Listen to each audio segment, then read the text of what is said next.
This is Jeffrey Arnold from the Oregonian, Portland, Oregon.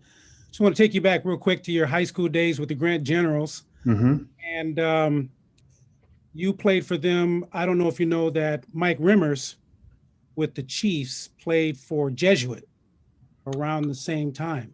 Did not know that. And but what was your back in those days playing in Northeast Portland, your impressions of Jesuit and their reputation at that time? Yeah, Jesuit was obviously known, from my recollection, as just a powerhouse when it came to sports. I remember playing them in basketball against the Tarver brothers. I don't know if I played against them in football, but they were always vying for the state championship. So prestigious private school.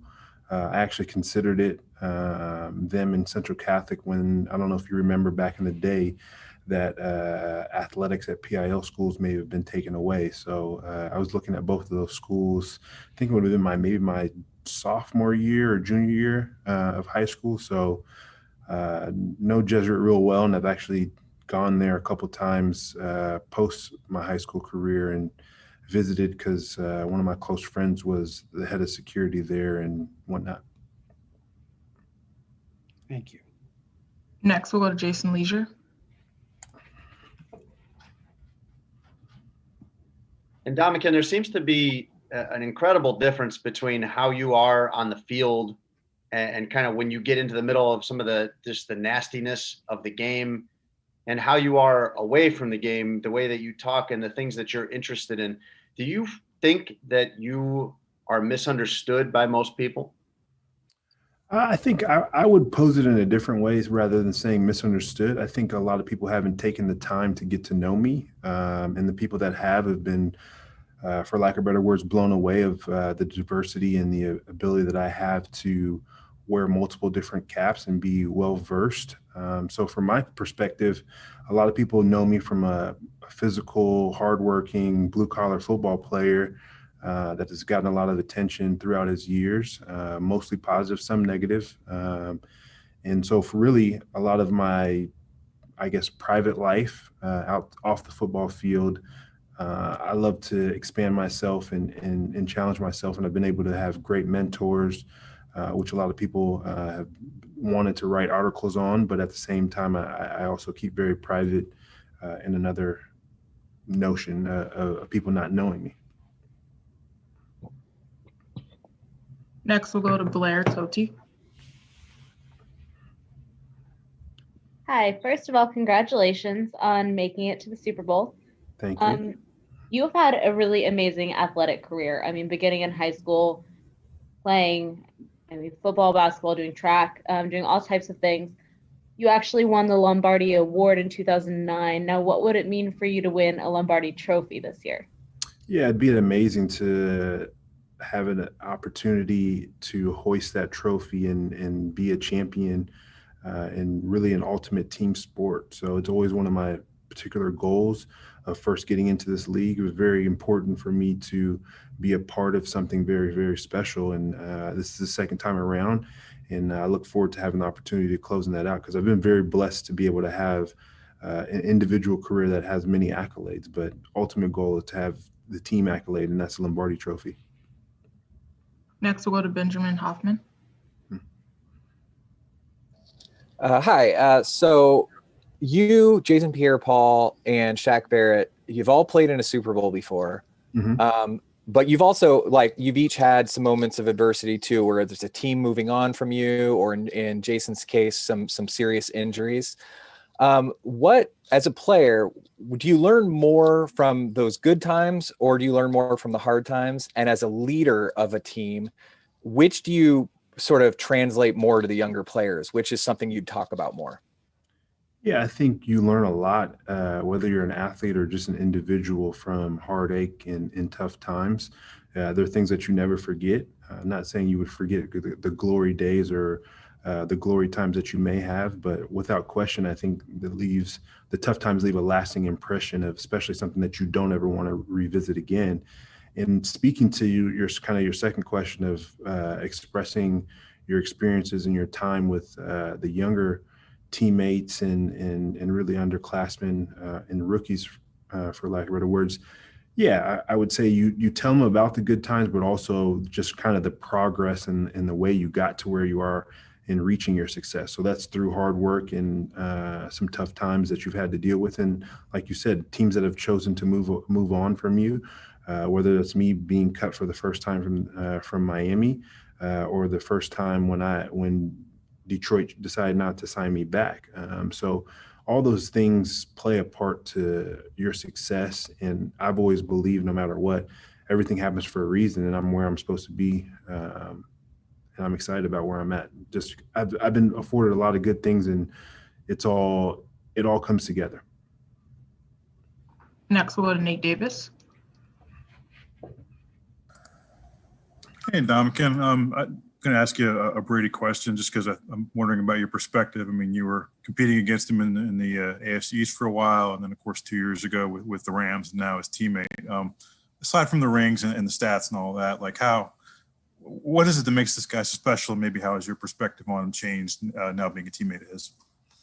Yeah, I think the biggest thing that makes him special is just his ability to kind of have that humble beginnings mantra that he always has, and carries himself. He carries himself in a very humble manner, and is relatable to the most well-known guy on the team, which is himself, but then also at the same time, a guy that may not have any recollection or really just outspoken or known on the team. And so being able to spread your ability across the team, I think that's something very special that he's able to do. And then also he's still teaching, still learning and finding ways, and still being able to absorb things himself as the game is always evolving and he's always changing and wanting to be the best. So that competitive edge as well. Next, we'll go to Courtney Smith. Hi, how are you doing? I am good. Yourself? Pretty good.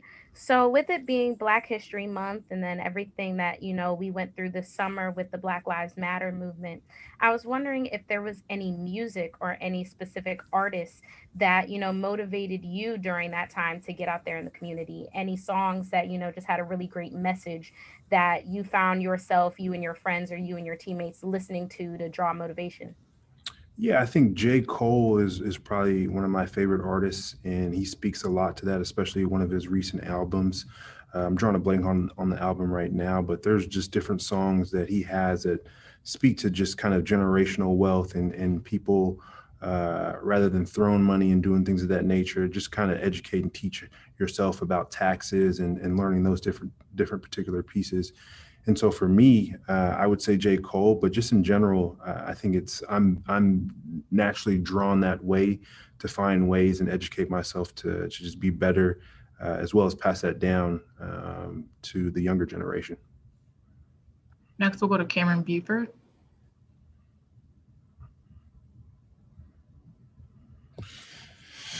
Hey, Ndamukong, my question for you is, the difference is you played for the Rams and you guys made the Super Bowl then, and now today that team and this team, can you contrast the differences? And then I'd like for you to expand on kind of what the Tom Brady factor is with this team here come in your decision to sign with this team this season. Yeah, from a perspective of differences between the two teams in LA and here, I'll primarily just speak about the defense. I think we had a little bit more of a veteran-based team when it came to LA. A lot of older guys and a lot of guys kind of in their third, fourth, fifth year, to where here, especially our secondary is a lot younger, which can be a good and a bad thing. But I think our young guys have done an amazing job and grown throughout the years that I've been here in the last year and a half or so. And really just some of our rookies that have really stepped up, especially even being in a pandemic year, and really haven't made any excuses and found ways to help this team and this defense get to where we want to be, which is obviously in the Super Bowl and a chance to win it. And the Brady effect, like I said before, just the way he carries himself, the way he's able to just be intermingled with everybody and not kind of be on a pedestal as a lot of people like to put him on. Next, we'll go to John Holling. Hi, Ndamukong. You've had to face some really great quarterbacks in the postseason so far, and Breeze and Rodgers. What's been the key to how you've really stepped it up on defense and shut some of those guys down? Yeah, I think we've had two major keys to that.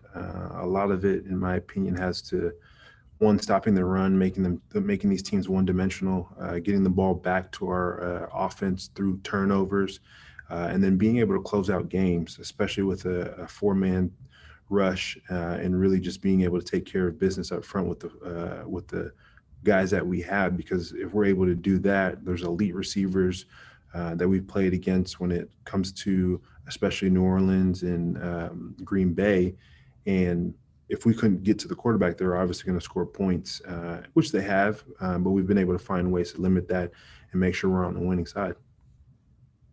Next, we'll go to Anton from Denmark. Hey, how you doing? I just wanted to know, back in week 12, one of the things that you guys had a lot of success with was the stunts on the defensive line. Is that something you put extra time into? And why is it that you guys have so much success with it? Yeah, our stunts, we like to talk about it a lot, especially myself. I grew up in a system with Jim Washburn and Chris Kasurek to be able to run stunts and run games up front with our four-man rush to be able to get back to the quarterback, as well as having an opportunity to play the run on the way to the quarterback in the pass. And so I actually kind of pride myself on those pieces and taking leadership to make sure everybody's lined up and we're finding ways to create havoc with the four guys up front. Next, we'll go to Frank Schwab. Hey, Ndamukong, I was just wondering, you're so in tune with the business side of the game. When and how did that become a passion for you? And I also wonder, you don't see many stars with, a series of one-year deals. Is that by design or just circumstance? And also, real quick, do you plan on using this, after your career and in the financial field or whatever? I don't know your post-football plans. Yeah, I've always been a numbers guy. I think that's kind of my engineering background that I got from my father, and really just want to be able to understand what is going on within the deals and being able to read them, be able to understand some of the legal language and have it broken down to me. And then with regard to your question, the one-year deals, I've been offered multiple year deals, especially last year, and really just wanted to have an opportunity to maximize the opportunities that were afforded to me. And obviously there's negotiating power on both sides. But primarily with the teams and how they feel what is best for the team and being able to work within those reins. And my off-field aspirations definitely always have a business aspect to it. And this league has afforded me a ton of opportunities and look forward to more. Next, we'll go to Tom Rock. Ndamukong, I was wondering if you've ever sort of looked around at this team and realized how many people have come to Tampa Bay and have been able to sort of rehabilitate their reputation in the league. You look at Fournette, you look at AB, that they came from other teams where they had some turbulent times. You yourself had to, had a reputation, I think, early in your career that you've been able to eclipse. What's led to that, and does it help that there are a lot of people like that on this team?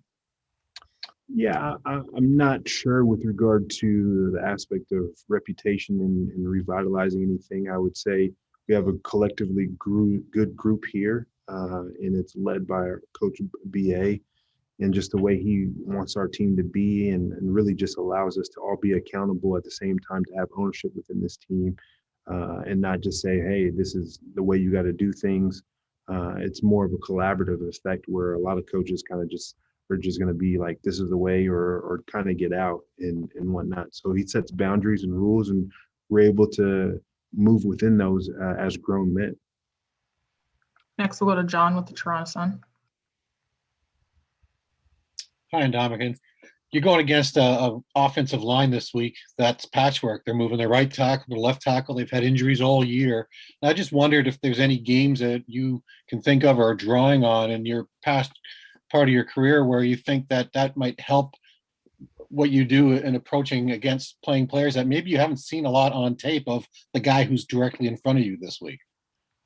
Yeah, definitely is kind of a disadvantage from our perspective as a defensive line going against this offensive line that is kind of been mixed and matched. And I know that some of these guys have not played together in their positions for a long period of times. But I think throughout the league, there's always been kind of a mix and match, especially later on that you get into the season due to injuries. I mean, we play in a sport that is pretty much 100% rate of injury, and things happen. So we have to adjust and adapt. And as they do, we have to as well. As long as we have some sort of film and really the end of the game that they had 2 weeks ago now against Buffalo, I believe that's going to be the offensive line that we're going to see. But then again, you don't know until actually the ball snaps on that first snap going against them. Next, we'll go to Jory Epson. Hi, Ndamukong. How are you doing today? I'm good. Yourself? Good, thanks. I spoke with your father about some of the traditions you and he have, and he mentioned that I think it's a good luck handshake y'all do before the game and how you can't do it in person this year. Can you tell me more about that, and when did you two first do that? Yeah, it's a traditional aspect, and really it's my dad crossing my arms and really just a form of a prayer and something that I take and do each and every single game in recollection to him doing it for me when he is in person, and in the normal circumstances when we don't have a pandemic, he would be at majority of my games. So yeah, that's really kind of the concept. Next, we'll go to Paolo with ESPN. Ndamukong, how are you, man? I'm good. Yourself? Good, thank you. I was just wondering, Tom Brady, I mean, we see his love for the game, his passion for the game, and some players might play a little bit more for the money. Others obviously love the game or whatnot. But when you have a guy of Tom Brady's caliber with his passion for the sport at 43 years old, how does that rub off on his teammates? I know he's an offensive player. You play on defense, but is there a domino effect within the team? Does that just automatically kind of change the culture within a franchise? Yeah, I think it definitely can change the culture, but also have a standard of how guys like to look at it, especially being one of our leaders and captains. That is one of the greatest things to have, to be able to be infectious just of the way a guy works and carries himself. So not only Tom does that, but there's other veterans that are on this team that carry themselves that exact same way. And it's very infectious. And I think that's one of the main reasons of why we're in the position we're in right now, to have an opportunity to win the Super Bowl, because not only Tom, as well as all the other veterans and captains on this team, carry themselves in a manner that are very hardworking and committed to their crafts and being the best. Next, we'll go to Daniel Gallen. Hey, Ndamukong, you've had the chance to work with Lori Locust for the past 2 years. What's it been working with her, and what kind of traits do you see in her, as a coach that you've seen with other successful coaches you've had in the past? Yeah, Coach Locust has been great to work with. Now my second year with her along my side. Just really, she's very smart, very detail oriented. And I would say her and Coach Casey collaboratively together have done a tremendous job of making sure we're prepared each and every single week. She makes note each and every single practice on how we're working on our steps and being consistent. And rather than being kind of lackadaisical because we're in the position that we're in right now, it's simply just the basics of like we would be going through a normal practice during camp, of hard work and focus on the way we need to get things done, the way we want to execute. We have time for a few more. Next, we'll go to Nick Jacobs. And Ndamukong, I'm curious, what are some of the unique characteristics you see with this Chiefs offense that kind of sets them apart from some of the other opponents you've faced? Yeah, this Chiefs offense, is very dynamic. They've got a lot of talent and a lot of speed, as well as they have a lot of misdirections and trick plays within their overall scheme. They like to run the ball, and they have an opportunity to be able to get downhill as well as get to the edge with their speed that they have on the team, and they have an amazing quarterback that's able to affect you. They have some speed option within their offense as well. And really the RPOs are very difficult to go against because they got you going one way, and then obviously they can pass the ball or run the ball. So a lot of things you have to be aware of in being able to play against them. Next, we'll go to Matt Birch.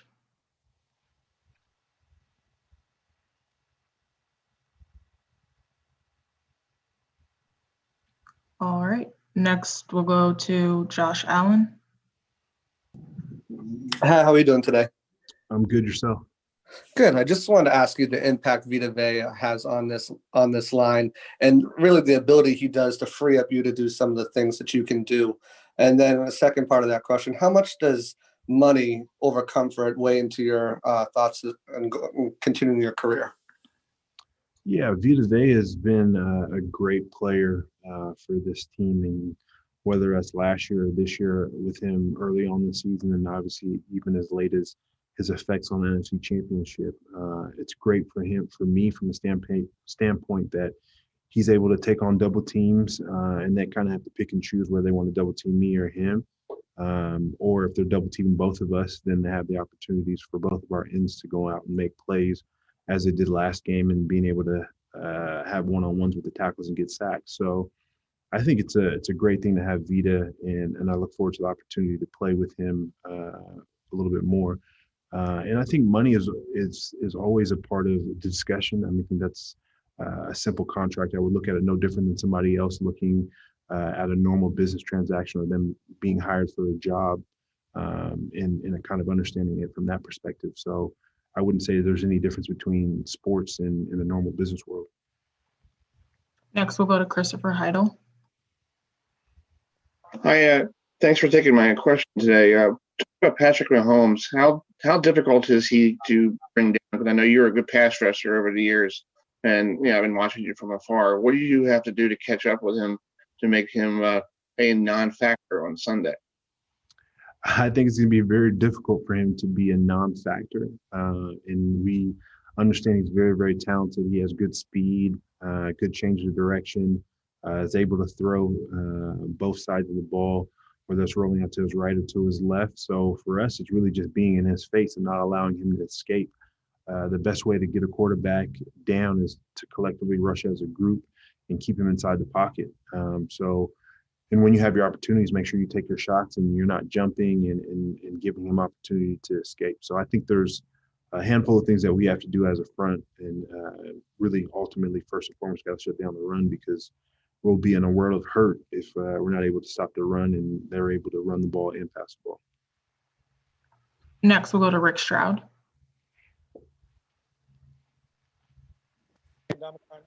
When you play in the postseason, you've always upped your game, right? You did that with the Rams, and certain guys can do that. We saw it a little bit with Shaq Barrett. What does it take for, when you watch what Shaq was able to do?